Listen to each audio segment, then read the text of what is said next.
I'm Shanice. And I'm Asia. And this is The Rehearsal Period, where we take you from warm-up to spotlight. Your behind-the-scenes pass to growth, grit, and glow up.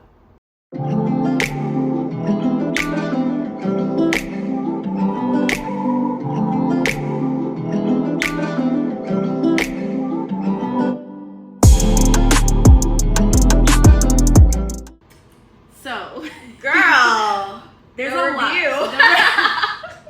The review. If you are listening, Asia is holding a baby right now. So tune into YouTube. Tune into YouTube if you can. Obviously, we have not had an episode in 2 weeks, so a lot has happened. A lot has happened. If you are watching right now, you're like, was she what? pregnant? Yeah, was That's she why I pregnant? said, were you pregnant? I'm like, yeah. So, Asia. But also, because if you were listening before, you know that we were like alluding to things. We were. And finally, that has come to fruition, so we can talk about it a little bit more. We're not going to go into extreme detail, but again, Asia is holding a baby right now, so let's just catch up there. I'm first. a mother. She's a mommy. Mamacita. Mamacita. Dog mom. Asia. Yeah. What's going on? Were you pregnant? I was not pregnant, guys. I am a foster mom. So I finally completed all of my steps, and I've been doing this process for maybe 7, 8 months? Yeah, 7 months. It's been a long time. All of the home visits, all of the classes, all of the courses, all of the interviews, drug tests, all the things that you have to do. I've been doing them behind the scenes for a really long time, and yeah, I didn't know when it was going to happen, but I got my license, and in the same call, got a call to pick up Wow, look at God. Mm-hmm. Okay, so this is just going to be a little quick, not even quick, but I'm gonna get my interviewer skills on. So why foster mom? Foster mom, because I have always been obsessed with babies, mothering, taking care of the next generation. I've always wanted to be a mom in some capacity. And right now it's not happening biologically, and I was just like, okay, what can I do now to kind of step into that role and help and just be that person that kids may need in the moment. And I started looking more into fostering, and it was the more that I looked into it, the more I was like, wow, there's a really big need for foster parents, especially in Georgia, especially in Atlanta. And it was just something that got put on my heart, and I promise you, it was like God set up every step of the way for it to work out. Literally. It was crazy. It was boom, boom. It was the whole process is supposed to take over a year. Wow. But I promise you, there were so many divine things that happened that just let me know that I was on the right step, on the right path. Because yeah, I put in the application, and they were like, you'll hear something in a couple months. I heard something the next day. Wow. And then the next step, they're like, oh, you'll hear something in a couple weeks. I heard something a couple hours later. It was just insane. So, yeah, definitely grateful. And guys, baby L, can we call her baby L? Call her baby L. Baby L is so precious. So for people that don't know, fostering, how long will you have baby L? What does that look like now? That's what everybody's question is. They're like, how long are you gonna have her? I don't know. I can have her for another day. I could have her for a year. I can have her indefinitely. You just don't know. And it is such a crazy process. And it seems insane. You should be well, how do you even get into that? How do you navigate that? Mm-hmm. And it's definitely a release of control, which if you know me, I'm always wanting to be in control about things. So definitely have to just have faith and pray, because yeah, I just don't know. They could call me in an hour and be like, oh, we're about to come get her. I don't know. So yeah, but I will say, in the meantime, she's gonna be loved as if she's gonna be here forever. I made a decision a while ago, if I'm gonna step in this process, I'm not gonna hold anything back. Yeah. Because it would be benefiting me, but it would be doing her a disservice, because she needs 100% of the love and affection and positive relationships, positive attachment styles being built. So it's I have to sacrifice my own possible heartbreak in the future for her or for whoever I foster along this journey. And yeah. And so with that, how has your close community been when you told them all right, let's talk about okay, guys, this is what I'm gonna do. I'm gonna be a foster mom. Like, what was that like, sharing that with your close family Girl, and friends? this was so funny because I will say I was so scared to share it. Like, I was so afraid to share it initially. I think my friends kind of knew first, and y'all were just like my really close friends, y'all were just like, oh yeah, like I can see it. It was no shock to anybody. Like, everyone was like, yeah, that's exactly what I could see you doing. And then my family, they were excited, but I think they were also apprehensive because they knew that they would get attached. They know what that system looks like of you could have baby L for 2 months, 2 yeah. days, 2 years. Yes. Yeah, and my family was, I'm not going to lie, some of them were a little bit like, oh, I just feel like I'm going to get attached, like I don't want to get heartbroken, and it's at the end of the day, I was like, your heartbreak over hers, like which one is more important? And they got on board quickly. And most of them were on board. It was just some of them that were just a little scared about like getting attached. Okay. I will say when I finally told like the bigger group of friends, everybody was just like, whoa, like what do you mean? And it just happened so quickly because I think I like told them when we had the party, celebration. Celebration. Okay. And they were just like, wait, what? How come you haven't told us? And I was just like, to me, it was old news, but everybody was just kind of shocked. But immediately, everyone was so supportive. They're like, what do you need? Like, okay, I'm going to be there. I'm so happy for you. And it's funny because we have some friends that are younger, too. Oh, yeah, we do. And they were just like, oh, absolutely not. I could not do that. But, you know, they know. Yeah, they know how I am. And I don't think anybody was surprised. Yeah. And then the funniest thing was telling my clients. Oh, like, yeah. I was like, so hey, FYI, nervous. I would be nervous too. I just get nervous that people are going to like doubt my credibility as a business owner and if I'm going to be able to function. But I will say, like, even as far as that's a good point. a year ago, I was setting myself up to be in this situation, not only like financially, but logistically.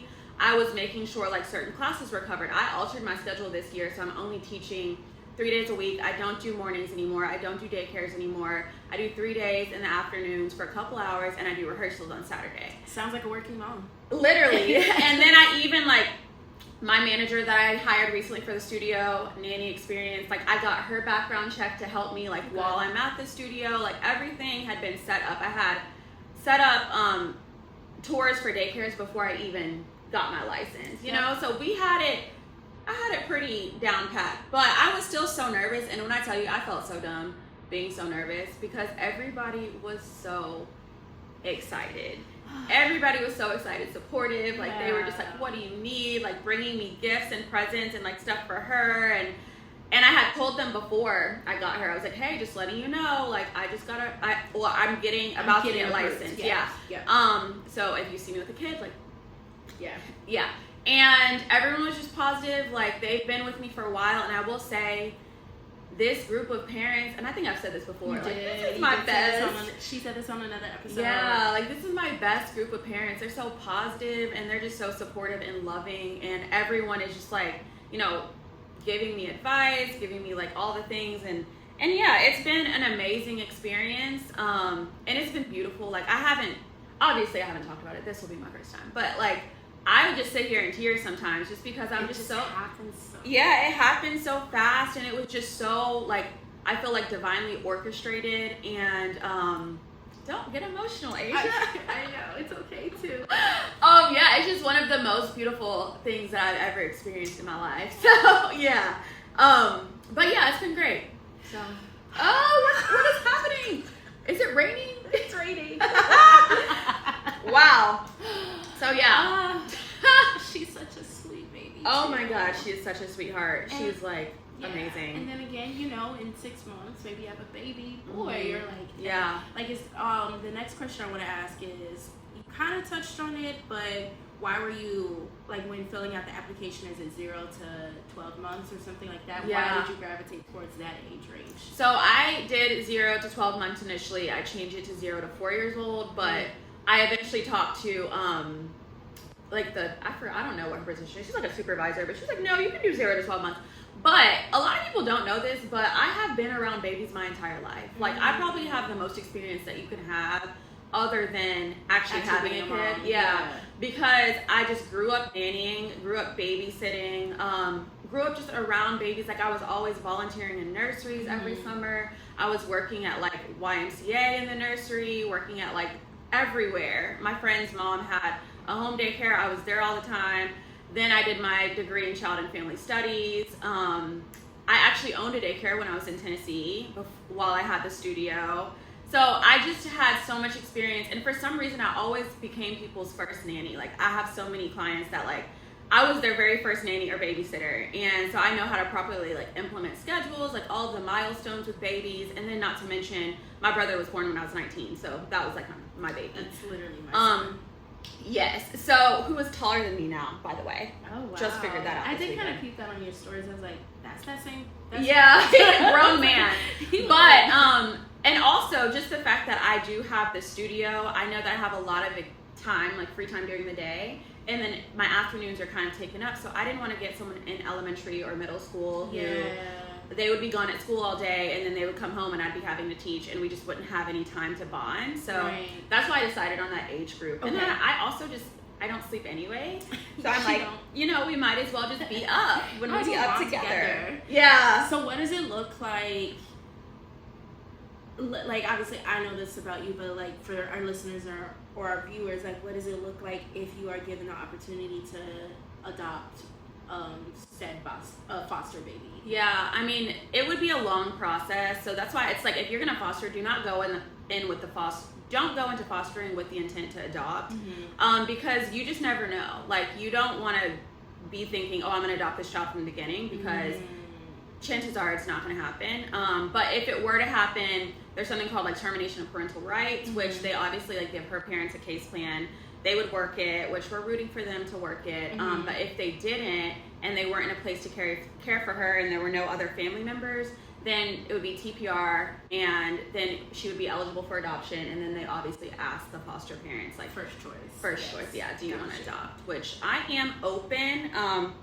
Like I said, still very much rooting for her birth mom and family, and but we'll see. How has did you have any anxiety or nervous, like, telling your boyfriend, like, hey, so you kind of been dating for about, this amount of time? Yeah, that's like everybody's other question. Like, how is he doing with it? Like, how does he respond to it? And he knows my heart, and he knows my intentions, and he just knows how much I love kids. So it was definitely not something that shocked him. But what I will say, like, it's still an adjustment. It's an adjustment for everybody. It's an adjustment for our relationship. And I do have really great support that have been like, oh, if you guys want a date night, if you guys want to do this, like, like, call us. But he's been amazing. He was like, kind of like, how is this gonna look? And he's in therapy, I'm in therapy, and I was like, talk to your therapist about this. Like, so we kind of just established boundaries. He also had, just for legal, like, he had to get cleared to, like, be around her. And everything came back. Yes. But we just had conversations like, what does it look like? What kind of support do you need? Like, what are you going to be upset with me if I don't do? Like, what does any resentment look like? Like, how do you? Oh, y'all thought. Oh, yeah. That is. How do you need to be supported? What is this gonna, like? What does resentment for you look like? Like, what are you still expecting me to do? Exactly, because at the end of the day, like, it's not his story. Correct. He's here, and he's always very supportive of me. Like, if you know him, he's just amazing. Like, he's gonna be supportive no matter what. But I also had to separate it. Like, this isn't his child. This isn't his choice. But he's been amazing. He's been there. He's been showing up. He's been putting everything together for me. Like, there for me emotionally. Like, there was a time where I was just like, you're just not, like, you didn't do this, and I asked you to do this, and and he was just like, okay, well, like, tell me what you need to do. Communicate. And I can't read mine. Yeah, I like to think that I'm pretty good at communicating what I need. So without being like, oh, they should know. Like, I don't even know, like, what I need or what I'm gonna need. But we just had our first trip. We went out of town with baby girl, and just amazing. Like, he was great. So yeah. So I think we're just both kind of trying to keep an open mind and see, like, where the journey takes us. But for now, it's good. In a month, we'll see. I'm just kidding. But, like, yeah, for now, it's really great. So yeah. Oh my gosh, she's so precious. Yeah, love Buck, who doesn't want to sleep unless she's here. That part. And now, back on, like, timing and everything, do you now living this life, do you ever wish, like, I wish I started this process earlier? Or are you just like, it was meant to work out how it was supposed to work out? I did want to start it earlier. Like, if you had asked me in college, like, I would have had a kid 26, 27, you know, I always wanted kids earlier, and I wanted to be like a mom earlier, but I will say, like, how it's worked out timing wise has been beautiful. Yeah. Because I think people always like to say, like, oh, you'll never be ready, but I don't know if that's true, because, like, I feel like there was so much of me getting ready and preparing, and we can talk about that too, like, the process to become a foster parent makes you prepare in ways that you don't have to, like if you just have your own child. And then aside from that, I've always been the type of person who imagines my life like with a child. Like I would be doing things like going to the airport or going to a dance competition and be like, what would this look like if I had a child? Like what would this look like if I had a baby? Like how would I navigate this? Yeah, and I think it helps me because I've already already overthink so many situations that nothing so far has been a surprise. Now we're 3 weeks in, but you know, I think just preparing mentally, physically, like I said, logistically, helped me kind of step into that role so much easier than if I had done it earlier. So that's a hot take I kind of have too, of like, not that we know everything, but I do think they gas it as far as like once the baby gets here, oh, it's this, it's that. Wait until this. It's exactly. Like your story and your struggles do not have to be my story and my struggles. Don't have to be my story. Again, I sometimes be waking up all hours all the time. I would expect I'm not getting a lot of sleep when baby gets here. Like you know that. Yeah. So I mean that's the thing too. Everyone's like, well, wait till she gets this age. We'll wait till she and I'm just like, we'll navigate it. Yeah. Like I already know there's gonna be things that I learn and I don't know. So it's like I think just knowing that going into it makes you so much more open to learning from people and like just taking it as you go. Like her. Yeah. Supposed to be asleep for the past 3 hours. She's like, I'm not doing that. And now she's asleep. Yeah. And now she's asleep. Yeah, so that's it. But yeah, even the process, like getting ready, it's funny because if you look around my house now, like there's so many like baby proofing things. Like y'all, I had to get like safes and lockbox for medicine. I have to have like emergency contacts posted, evacuation routes posted, like fire ladder, things that I'm telling my friends who have kids and they're like, I don't even have all that. Yeah. You know, so you do have, it does force you to prepare in a way that you wouldn't expect, so. Let's talk about the moment you went to hospital to get baby L. We having a conversation, mind you, a previous episode we were talking about location checking, right? Oh my god, this is so funny because I hadn't told anybody. She told anybody. Again, we damn near just had the party. This girl. So I'm texting her, the person's location is always below their name. And so typically it either said Marietta or Atlanta or maybe even Tennessee. I see another location. I'm like, what you doing there? And then I click on it and I see the said name of the hospital. I'm like, well, let's rewind. We're gonna rewind to that morning because mind you, I thought I still had a couple weeks left until I got approved. Yeah, I'm laying in bed chilling, and I get a phone call, and they're like, "Hey, just want to let you know you're approved." And I'm like, "Oh, okay, cool." They're like, "Also, there's a baby. Are you interested? Are you ready?" I was like, "Oh, born ready." Everything was ready. So I'm like, "Okay, cool." So they're like, "We'll call you back, let you know when you can come get her." I'm like installing like the last of my like camera in my car and they're like, okay, you can go. I get there. I'm thinking, because they're telling me you have to be there for a couple hours, you have to watch this, you have to do this. I'm thinking it's about to be a long time. Like I'm gonna get slowly. No. A slow transition. Like let's say you got there at noon, you're not leaving until like 9. Yeah. Okay. I got there and before I could even put my bag down, they're like, okay, she needs to be changed and fed. And I'm like, okay.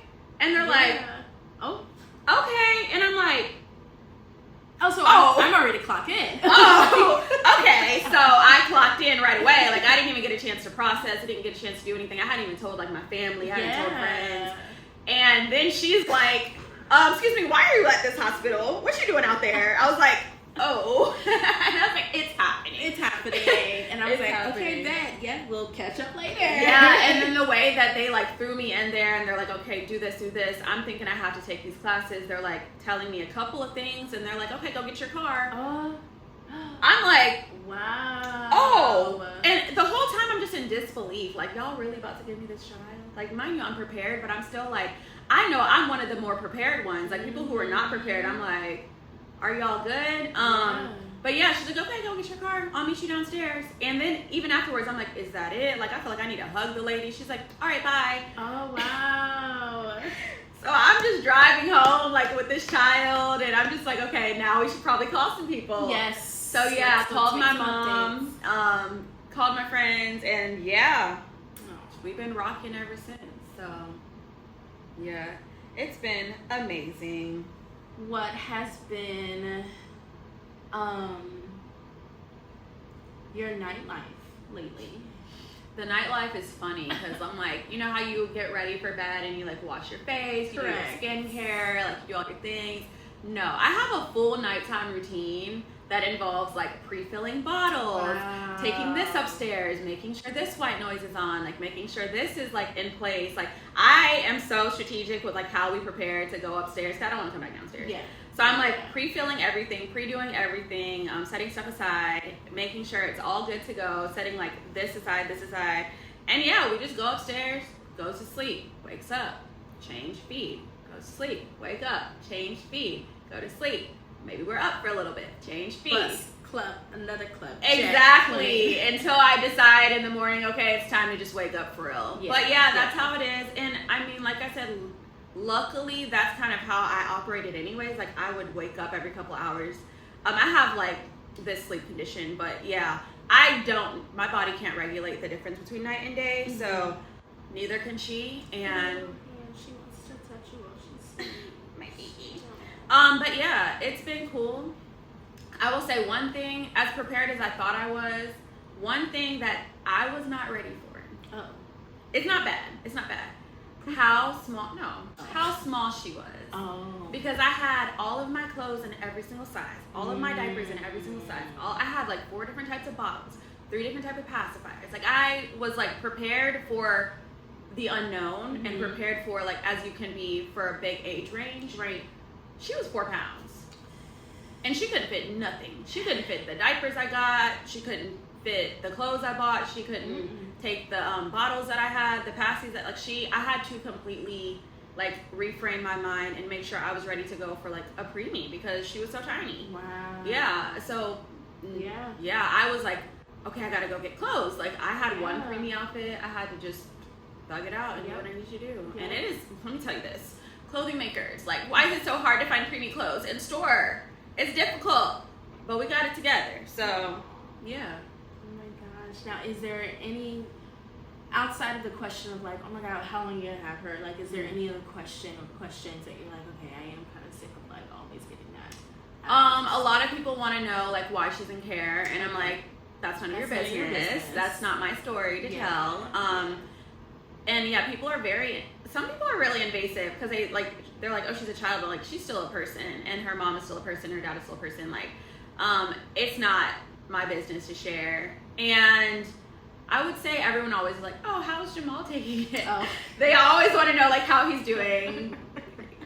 They're bonded. And sometimes I wonder if they want to hear like, actually, it's like really tough on us. Yeah. Like, do y'all want to hear that? Yeah. And I'm like, it's tough. Don't get me wrong. Like, you know, but I feel like we have a really good communication style, and we had talked about so much in advance. And then not to mention, I will say one thing that's easier is that I don't have a like postpartum and hormones that like a mom would have. So it's like, I feel like I'm pretty level-headed with how we're communicating and how things are going, and like I don't have to deal with like C-section scars or like diapers for myself or anything like that. So like I think that helps. But those are the main questions, other than people at the studio like, you were pregnant? Because I'd be wearing my sweats, you know, I'd be wearing my dancer's attire, and people are like, wait, when did this happen? And I'm like, it didn't. I know when you had told me, you're like, dang girl, I haven't been to the gym in like 2 weeks. I was like, no shade, but go to the gym. Like, I just know that routine is still important. She knows how I am too. Like if I don't work out, then I start getting depressed. Yeah. It's not even like a health thing for me. It's like I start getting like, oh. But I went to the gym for the first time and I died. Like my knee is still hurting. But yeah, I have a plan in place to start going back to the gym soon. And like I said, luckily I have a lot of support. I have a lot of people that are like, you know, what do you need? That's been the biggest, like a big adjustment. Not the biggest, but a big adjustment too, because y'all know I be in the gym every day. Yes. And yeah, but you know, it's all good. It's worth it. So. Oh my gosh. So yeah, guys, that's our review / our episode. Our episode. Full out. Our full out. Yeah, it's been great. So now we'll be able to, this is a big thing we've been wanting to share, now we'll be able to incorporate this dialogue into our other future episodes. Yeah, because I felt like I was just like, you would be like, what's the dancing catch around up? it. And I'm like, dancing around it. Yeah, I actually had an interview or just had my interview, just had my this, just had my that, because there's a lot of steps. But yeah, and it feels good to be able to actually talk about, not obviously like the details, but just the process and just like my day to day. Because like I haven't posted. Like yesterday I was like proof of life, because like I haven't posted because obviously everything is involving her. So yeah, now we can get back to it. So if y'all do have any listener letters, questions, comments, concerns, email us at therehearsalperiod@gmail.com. Yes. You can follow me at Shanice J or my business at The Work Lab with A-E, not an O. And you can follow me at Asia Carp or my business Divine Dance ATL. And make sure you like, comment, and subscribe so you can be notified whenever we post. We're naming this episode on my mommy. We're naming this episode She's on my mommy. She's on my Bye, guys. Bye. Hope you guys have a great week.